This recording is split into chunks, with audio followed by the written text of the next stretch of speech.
Hello students, આપણે last વિડીયોની અંદર સ્વાધ્યાય 2.1ના ક્વેશ્ચન નંબર 1નો 3 અને 4 દાખલા નંબર જોયો. હવે આપણે જોઈશું દાખલા નંબર 5. તો અહીંયા આપણને શું આપેલું છે? t² - 15. તો આપણે જોઈએ અહીંયા t નો સ્ક્વેર -15 આપેલું છે.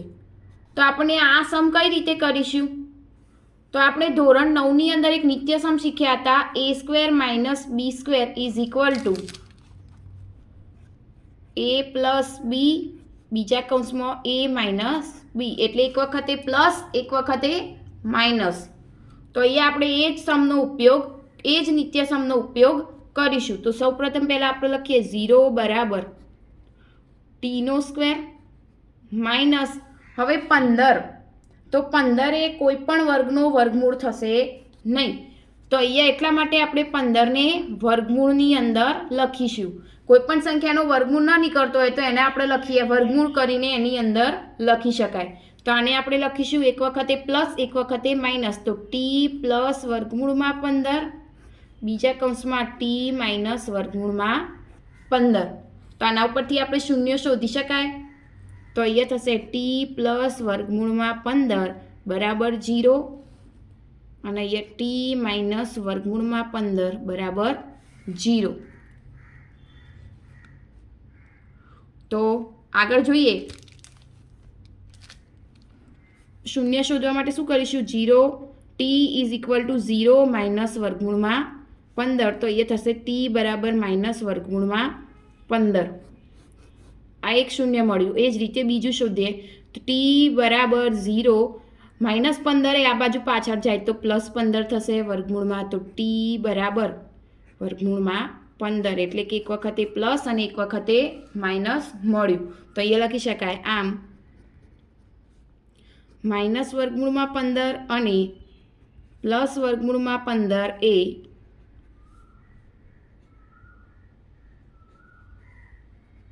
શૂન્યો, બહુપદીના શૂન્યો છે.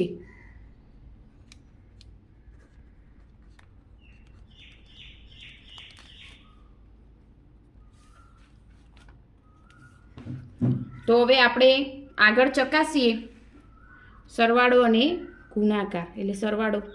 તો અહીંયા લખીશું t² - 15. તો અહીંયા એ પદ શું આપેલું છે? તો 1, b આપેલું નથી તો 0 અને c બરાબર થશે -15. તો અહીંયા લખીશું શૂન્યનો સરવાળો આલ્ફા પ્લસ બીટા = શું થશે? અહીંયા એક વખતે વર્ગમૂળ -15 અને એક થશે વર્ગમૂળમાં +15. તો પ્લસ માઇનસ જતા રહે તો અહીંયાથી શું થઈ જાય? બરાબર 0. તો એ જ રીતે સૂત્ર પ્રમાણે જોઈએ તો આલ્ફા પ્લસ બીટા = -b/a. તો બી પદ આપેલું નથી. અહીંયા આપણે શું લીધું હતું? 0. તો અહીંયા -0/a બરાબર 1. તો આ શું થઈ જશે? 0/1 એટલે થશે 0. તો આ બંનેનો સરવાળો કેવો થયો? સરખો. હવે આગળ જોઈએ શૂન્યનો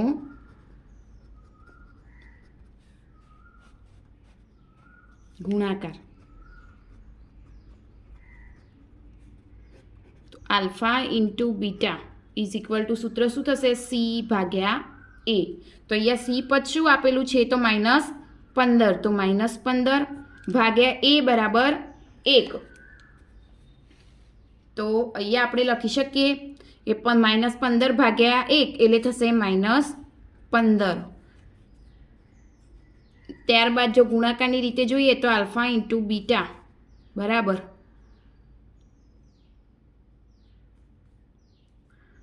માઇનસ વર્ગમૂળમાં 15 ગુણ્યા વર્ગમૂળમાં 15.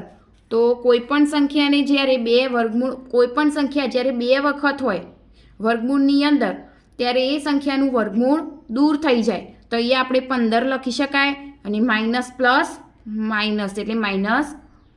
તો આ બંને પણ કેવા આવ્યા? સરખા. ત્યારબાદ આગળ જોઈએ આપણે દાખલા નંબર 6.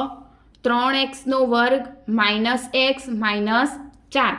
તો એને આપણે અવયવની રીતે શોધીએ તો પહેલાં તો શું કરવું પડશે, પહેલાં અને છેલ્લા પદનો ગુણાકાર. તો 3 ચોક 12. તો 12ના એવા અવયવ પાડો કે જેનો સરવાળો કે બાદબાકી 1 થતી હોય.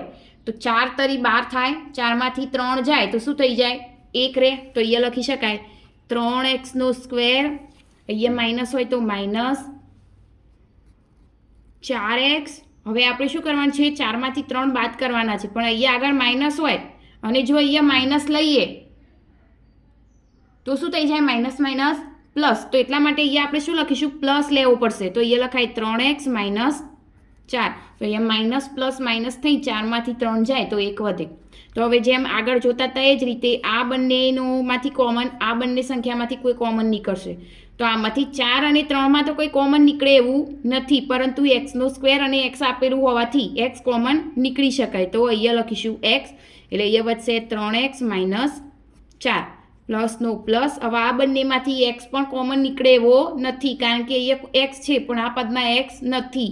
તો અહીંયા આપણે એક કોમન કાઢીશું, અહીંયા લખીશું 3x - 4. તો અહીંયા થશે 3x - 4, બીજા પદમાં થશે x + 1.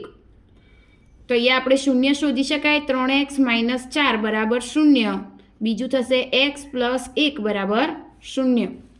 તો અહીંયા લખીએ આપણે તો 3x બરાબર 0 અને 4 એ બરાબરની ડાબી બાજુ જમણી બાજુએ લઈ જઈએ તો +4 થશે. તો 3x બરાબર થશે 0 + 4 એટલે 4. તો અહીંયાથી x બરાબર 4/3 મળશે. ત્યારબાદ અહીંયા જોઈએ તો x બરાબર 0, પાછળ જશે તો માઇનસ થશે. તો 0 - 1 એટલે થશે -1. તો અહીંયા આપણને શૂન્ય કયા મળ્યા, તો લખાય અહીંયા અહીં 4/3 અને -1 એ બહુપદીના શૂન્યો છે.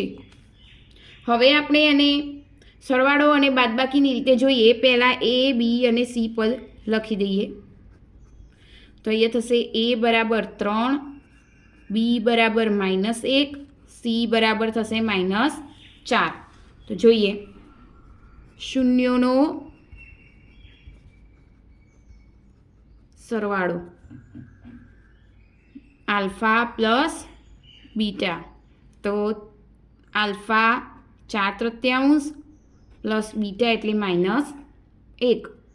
તો અહીંયા આપણે શું કરીશું, 3ને જો લસા લઈ લઈએ, 3 3 જતા રહે એટલે 4 અને 3 × 3 એટલે અહીંયા થશે -3. તો 4માંથી 3 જાય તો શું રહે, 1 અને 3 નીચે એમના એમ એટલે 1/3 આવ્યો. ત્યારબાદ જો સૂત્રની રીતે જોઈએ -b/a. તો b પદ શું આપેલું છે, માઇનસ અને બીની અંદર -1 ભાગ્યા a બરાબર 3. તો અહીંયા શું થશે, માઇનસ માઇનસ પ્લસ એટલે +1/3. તો બંને જવાબો સરખા થાય છે. હવે આગળ જોઈએ શૂન્યોનો ગુણાકાર, એટલે એ થશે આલ્ફા × બીટા બરાબર, ડાયરેક્ટ ગુણાકાર જોઈએ તો થશે 4/3 ગુણ્યા -1. અહીંયા કંઈ ના હોય તો નીચે 1 લખી શકાય. તો અહીંયા આપણે લખી શકીએ 4 એકા 4 કેવા, -4 ભાગ્યા 3 એકા 3. તો અહીંયા થશે 3. હવે સૂત્રની રીતે લઈએ તો આલ્ફા × બીટા = c/a. તો અહીંયા cનું પદ શું આપેલું છે, -4 અને a કેટલો છે તો 3. તો અહીંયા જોઈ શકાય કે બંનેનો જવાબ કેવો થાય, સમાન થાય. તો અહીં આપણે સ્વાધ્યાય 2.2નો ક્વેશ્ચન નંબર 1 પૂરો થયો. હવે આપણે નેક્સ્ટ વિડીયોની અંદર સ્વાધ્યાય 2.2ના ક્વેશ્ચન નંબર 2ના સમ જોઈશું.